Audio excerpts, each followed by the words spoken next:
ఇది ఎక్కడ ఇది ఎక్కడ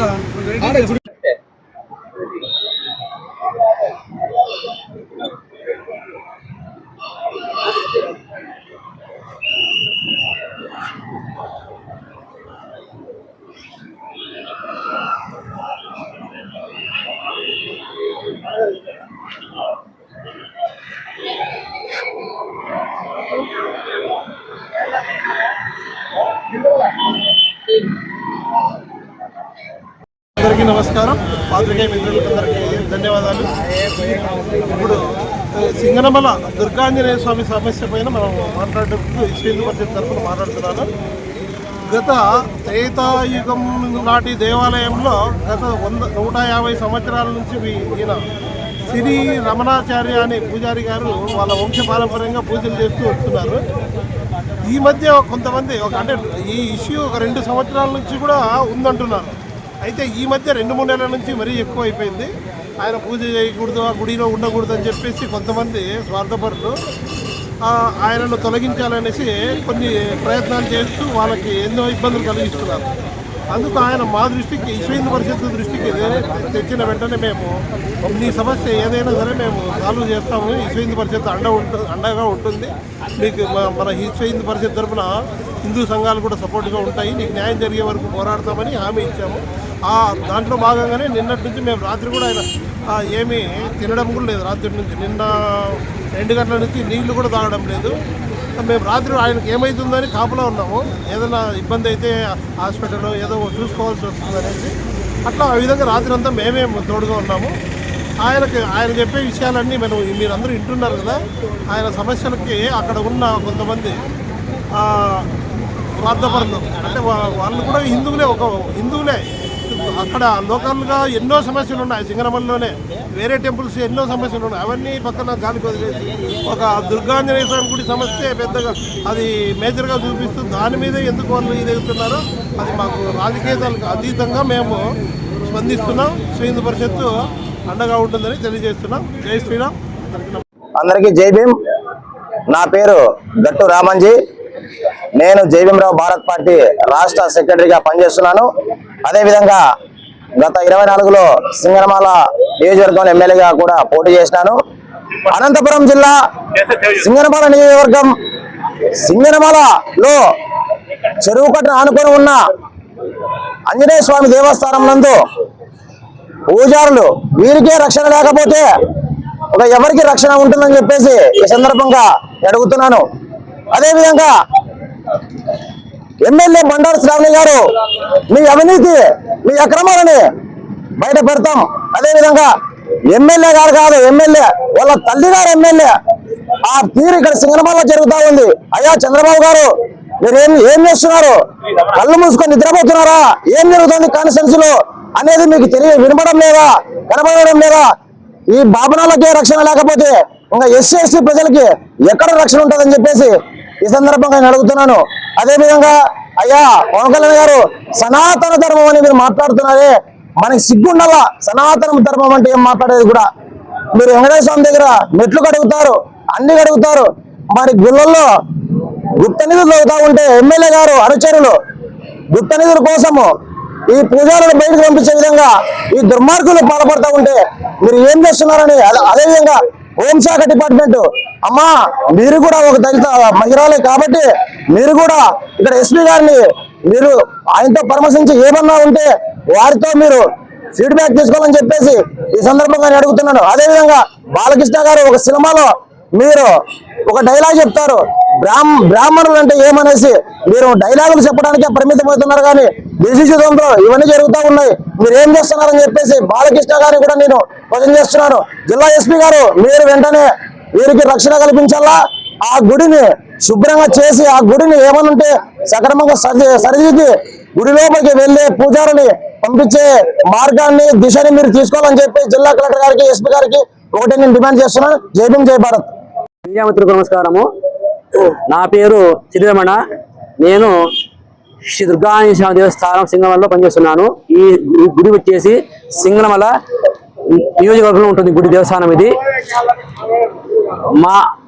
మా పూజా విధానాలను నచ్చక కొందరు రాజకీయ సంబంధించిన వ్యక్తులు, ఎమ్మెల్యే గారు అమ్మగారు లీలావతి గారు వాళ్ళ వ్యక్తులు మా మీద గత సంవత్సరం కాలంగా మా మీద భౌతికంగా దాడి చేస్తున్నారు.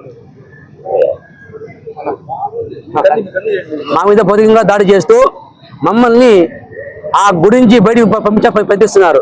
మా మీద నేరుగా దాడి చేసింది వ్యక్తులు వచ్చేసి మంగళ ఆదాయానికి కూడిన వ్యక్తులు మా మీద దాడి చేస్తున్నారు. మంగళ ఆదాయన, సిఐ కౌలుట్లయ్య, కాయల రమణ యాదవ్, కాయల మహేష్ యాదవ్, కాయల సురేష్ యాదవ్, దాడి నారాయణ, బోయస్ సత్యాన వ్యక్తులు మా మీద పదే భౌతికంగా దాడి చేస్తూ నన్ను మా నాన్నని చంపాలని ప్రయత్నిస్తున్నారు. మేము ఇప్పటికీ పోలీసు సహకారంతో 4 సార్లు వాడిని తెప్పించుకున్నాము. నేను సాయంకాలం కూడా నేను కలెక్టర్ ఆఫీస్ వచ్చాను అర్జిద్దామని చెప్పేసి. ఆ సమయంలో వాళ్ళు మళ్ళీ మా నాన్న ఒకడే ఉన్నాను అర్థం చేసుకొని గుడికి పోయి దాడి చేశారు మా మీద. మా నాన్న ఒకడే ఉన్నా అక్కడ టైంలో దుర్గాశివ దేవస్థానం వాకి పగలగొట్టి బలవంతంగా లోపలికి పోయే వాళ్ళు బ్రాహ్మణేతర వ్యక్తులతో కూడిన ఒక వ్యక్తిని పూజారిగా పెట్టి బలవంతంగా గర్భాలను పంపించి వాళ్ళ చేత పూజ చేసినారు. కాబట్టి మాకు పూర్తిగా అన్యాయం చేసింది బండా లీలావతి గారు, వాళ్ళ అనుయాయులు, తర్వాత సిఐ కౌలుట్లయ్య గారు. మేము 4 సార్లు కలెక్టర్ గారికి, ఎస్పీగా అర్జీ ఇచ్చినాం. కానీ ప్రభుత్వ యంత్రాంగం ఏ విధంగా మా మీద దానికి స్పందించలేదు. ఇది వాస్తవ విషయం. ఇది జిల్లా ఎస్పీ గారు మీకు ఏమైనా భరోసా ఇచ్చినారా? ఏ భరోసా నాకు ఇవ్వలేదు. కలెక్టర్ గారు ఏమీ ఇవ్వలేదు, భరోసా ఇవ్వలేదు. ఈ టెంపుల్ కోసం ఎన్ని సంవత్సరాల నుంచి మీరు పోరాడుతున్నారు? ఇప్పుడు గత 10 ఏళ్ళుగా మేము పోరాడుతున్నాం మా గుడి గురించి. దీంట్లో ఎవరెవరు మిమ్మల్ని ప్రెజర్ పెడుతున్నారు? ఎమ్మెల్యే వాళ్ళ అమ్మగారు లీలావతి గారు, సిఐ కౌలుట్లయ్య. సిఐ కౌలుట్లయ్య పాత్ర దీని దాంట్లో ఆయన యొక్క పాత్ర ప్రధానంగా ఉంది. ఆయన పదే ఆయన నన్ను స్టేజ్ మీద చెప్పాడు అనమాట. మీరు బ్రాహ్మణుడు ఏమైనా నకరాలు చేసి కొండ దిగకపోతే మీ కాళ్ళు దిగుడు బయటకు పూసాడు ఆయన. తర్వాత మా గుళ్ళో దొంగతనమైంది ఆభరణాలన్నీ. అప్పుడు ఎంక్వైరీ ఇచ్చిన వ్యక్తి ఆయన ఏమన్నానంటే, దొంగతనం చేసావు నీవు పోనీ గుడి వదిలేసి వెళ్ళిపో, నీ మీద ఏ కేసు ఉంటుంది అన్నాడు ఆయన. ఒకవేళ వెళ్ళకపోతే నీ మీద కేసు పెట్టి లోపల వేస్తాడని నేను కాపాడే వాళ్ళు అన్నాను ఆయన. మళ్ళీ 3వ సారి వచ్చి కొండకు వచ్చి ఆయన మీ ఇంటికి కూడగొడతాను జేసీబీతో. ఇట్లా 3 మార్లు ఆయన సిఐ పోస్ట్ లో ఉండి పోలీసు వ్యక్తి, నాకు రక్షణ ఇవ్వాల్సిన వ్యక్తి అంటే ఆయన బెదిరించాడు అనమాట. ఇది ఒక పోలీసు సివిల్ మ్యాటర్ రాకూడదు. డీఎస్పీ చెప్పాడు డీఎస్పీ గారు పౌరుట్లని పోవద్దు సివిల్ మ్యాటర్ అని చెప్పేసి. అయినా సరే నన్ను బెదిరించి నన్ను కాలు విరుగుతా చెప్పాడు ఆయన. తర్వాత మేము మాట వినిపోయేసరికి మా కమిటీ వాళ్ళని పిలిపించి వాళ్ళు బెదిరించి వాళ్ళ చేత ఆయన బలవంతంగా రాజీనామా చేశాడు ఆయన. కౌలిట్లకి ఎందుకు ఇంత ప్రేమ గుడి పైన? ఆయన చెప్పే మాట అంటే చెప్పే ఎస్ఐ గారు చెప్పిన మాట, నాకు ఎమ్మెల్యే గారు ప్రశ్న నాకు, కాబట్టి మా చెప్పిన మాట వినాలి అంటున్నాడు ఆయన. అంటే ఎమ్మెల్యే ఏం చెప్తే సిఐ గారు చేయగలరా? ఇప్పుడు మా విషయం అయితే అదే చేశాడు ఆయన.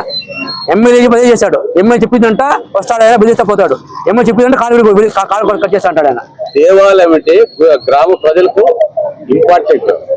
పోలీసులకి ఏం దాంట్లో ఏమన్నా ఇన్వాల్వ్మెంట్ ఎందుకు? లోకల్ ఎస్ఐ గారు కానీ ఏసఐ గారు ఏదో అంటే రావట్లేదు. వాళ్ళందరూ సైలెంట్ అయిపోయినారు, రావట్లేదు. కానీ ప్రధాన పాత్ర సూత్రధారి ఎమ్మెల్యే వాళ్ళ లీలావతి అయితే పాత్రధారి సిఐ కౌలుట్లయ్య. చాలా స్పష్టంగా ఆయన నాకు ఫోన్ చేసి అక్కడ ఇరుక్కుంటారని చెప్పేసి నాకు ఫోన్ చేయడు ఆయన. మా వాళ్ళని పిలిపించేది అన్న కమిటీ వాళ్ళని స్టేషన్ కూర్చోబెట్టి గంట కూర్చోబెట్టి వాళ్ళకి వార్నింగ్ ఇచ్చేది, దిగిపో అని చెప్పేసి. నిన్న కూడా వాళ్ళు ఏమన్నారంటే, మీరు వాళ్ళు కొండ దిగితే వాళ్ళకు 5 లక్షలు డబ్బులు ఇస్తాము, ఇంటి బాడికి ఇప్పిస్తాం మనకి, వెళ్ళిపోన్నాను మా నాన్నగారితో. ఎవరన్నారు? లీలావతి గారు, డైరెక్ట్ గా లీలావతి గారు. ఎందుకంత?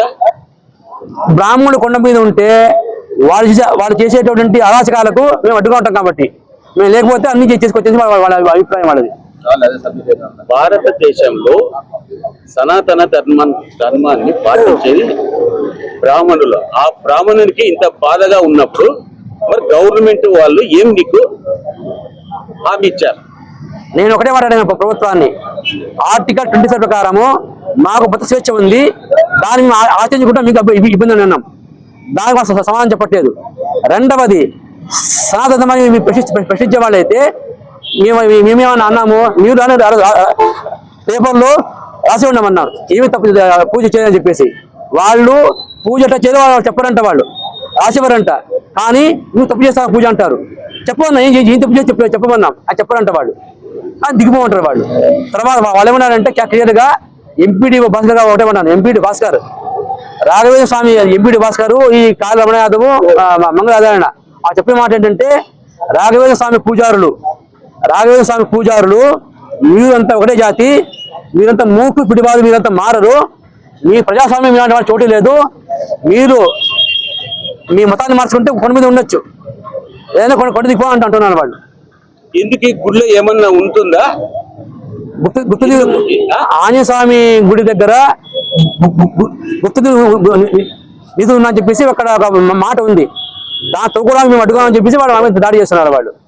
గుప్తా నిధుల కోసం మిమ్మల్ని వెంటాడుతున్నారు. అవునండి. Okay, right.